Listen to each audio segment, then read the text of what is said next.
Hey, welcome back to the Saber Order. In this video I'm going to be reviewing the Princess Leia Saber from Ultimate Works, also purchasable by the Pach Store, which is where I bought it from. I purchased the Saber with a 36-inch mid-grade blade. This will run you about $80, but you can buy it with the Saber or separately depending how you want it. But without it, the Saber is around $420 installed with proffie. If you want to get it empty or with a stereo, you can save yourself money. But I would highly recommend proffie. It's the best soundboard in the market, it's mainstream, and a stereo is just outdated in my opinion. But here up close you have the Saber itself. Pretty much the most screen accurate Leia Saber I've seen out there. Ultimate Works is known for their screen accuracy and high quality sabers. They're up there with Corbant and Vader's Vault. That is why they're a little bit more pricey if you want to blade with it and everything. It is a $500 purchase, but personally I don't regret it at all. It's very fun to play with great technology, but it's also one of my most accurate and favorite props to look at. So up close you have your screen accurate blade plug you can take, and when you activate it, it lights up. This is the default font, kind of a turquoise.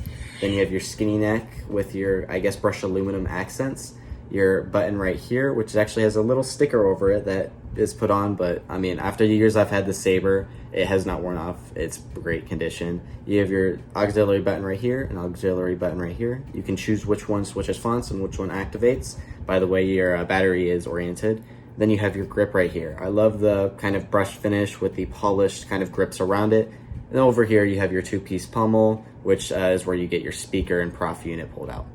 To do that, you just unscrew this like normal, and then you're gonna pull your unit out just like this. And then you have your battery and prof unit, which you're gonna have to remove if you wanna charge it. Kind of inconvenient, but it is what it is. Then you can just pop the battery back in. It's gonna make a charged kind of sound effect. And then to put this back in, have your battery face forward, and then your button face forward. And if you go down, kind of wiggle it around, it should pop in like that, and then should not fall out. Then you can just go ahead and screw this back on. Alright, so to remove the blade plug, it's going to come with an Allen wrench, not this one, and it's going to come with a ton of little screw bits that hold your blade in. You're just going to unscrew it, and then you can loosen these, and then it's just going to fall right out, and you can place that wherever you want. You don't have to screw all three in to secure the blade. I just prefer it so none of them fall out the other way. So here's your little kind of blade plug. Then you're going to get your blade, and then you're going to set it in, and then you're going to want to push it down a little bit and hold that pressure while you screw your pieces all the way in. And then you also don't want to screw them too much where it's damaged, but once you feel a decent amount of friction where like you have to really force it in, that's going to be good, and you can do that to 2 or all of them. The other accessories the Saber's going to come with is the charging piece I mentioned. You just stick the battery in here, and this light indicates when it's charging and when it's fully charged. And then over here, a little stand that you kind of have to assemble by unscrewing this metal bar and sticking things on. Pretty clean stand. Most of them are just some acrylic little way to hold your Saber. I do recommend buying one of the Disney Sabers or Disney Saber stands. I think those look great. Or getting a 3D printed one online. I think they're all great ways to display it. But yeah, this is definitely a Saber that deserves to be displayed. Alright, so once you got the blade fully in, should only wobble a bit, but you shouldn't really feel any stress right here.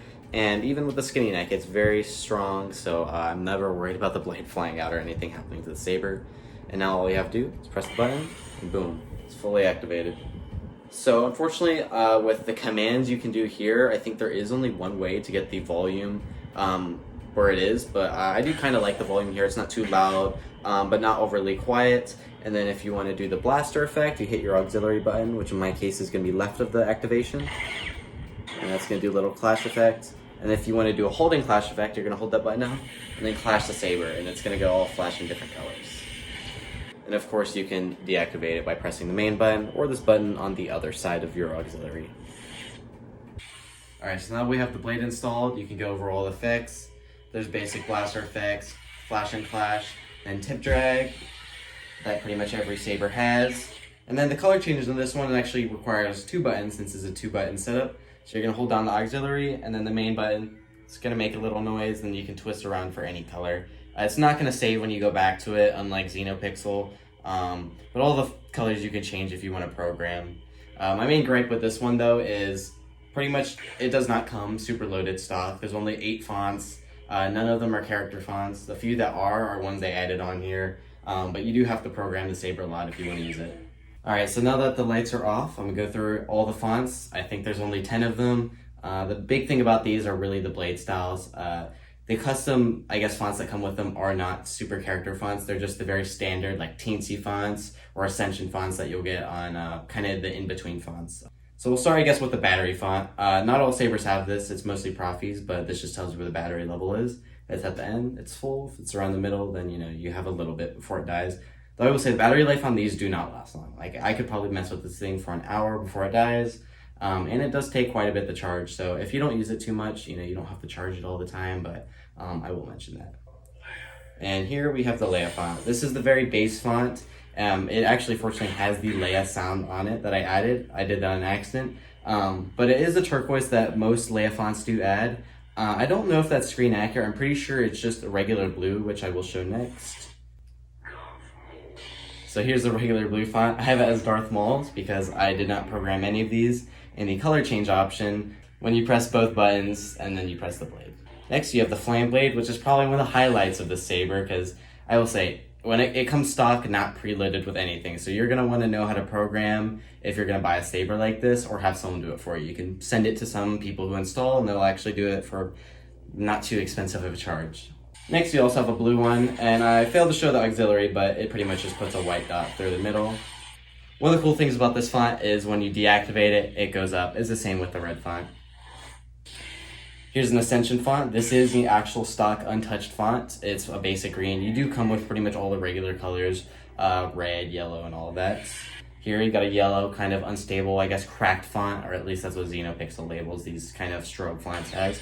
Has a blue flash and clash, kind of unique, though, I don't know who would use this. Another one of the highlight fonts is you're going to have the dual color font, and you can actually switch this up with your color change. So if you get that on, you can do any combination of colors, and that's the one thing I will give the sabers credit for. It does come with kind of unique options that out of all the sabers I've owned do not have, like a dual colored blade. And then last, of course, you have a rainbow blade. Also even shows in the button, which I think is pretty cool. Yet again, it's a troll font. Every saber is going to have this, but it's still fun to use. And this one is unique to all the ones I also have. It's a super compact kind of rainbow, and the LEDs seem super kind of, I guess, individual in this one, so flow together. And I think you can also color change this one too. Yeah, you can make it like the candy color font that the other sabers have. Overall, the sound fonts on this are where it falls flat, especially for its price, but you can customize all this. That's the best part about Proff. You can pretty much make this a stacked saber as you want. Alright, now I'm going to get into the swing test. Before I get started, 36-inch blade, I definitely don't recommend for swinging.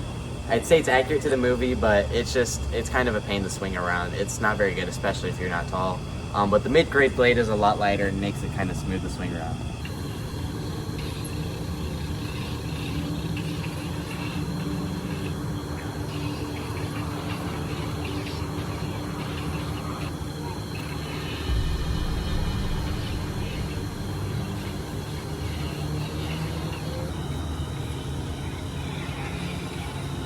Alright, so overall, I love the hilt of the saber. It's going to be the best hilt you can find, especially for this character.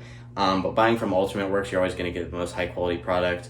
But in terms of the technology, it has high capabilities being proffie, so proffie is a great product.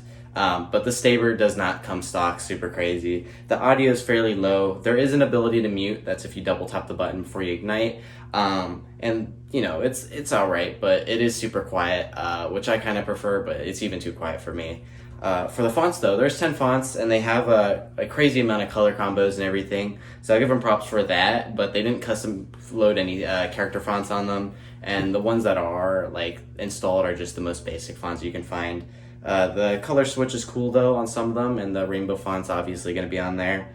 But yeah, no, overall the technology, I wouldn't give a great grade on this, and if you don't know how to program sabers, I would probably just buy one that's super pre-installed.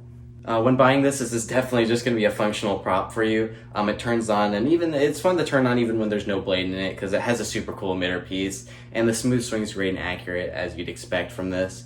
But with Neopixel, which is cheaper than this, there's so much options. I mean, I could spend a whole section on the video just going over all the thousands of options you can make with the Neopixel Saber stock compared to this one. Overall, still is one of my favorite sabers in my collection, especially favorite hilts in my collection. And for the price of $500, I still would recommend it if you really do like this hilt. But beware, the technology coming stock will not be super crazy to mess with. So that is that. Well, anyway, I appreciate you guys watching. If you like the reviews, we have much more on our channel, and be sure to subscribe. If you have any feedback or comments you want to leave, you can leave them in our comment section down below. But we also have a TikTok and Twitter, just in case our comments are off or you want to communicate there as well. Well, anyway, thanks for watching. Peace.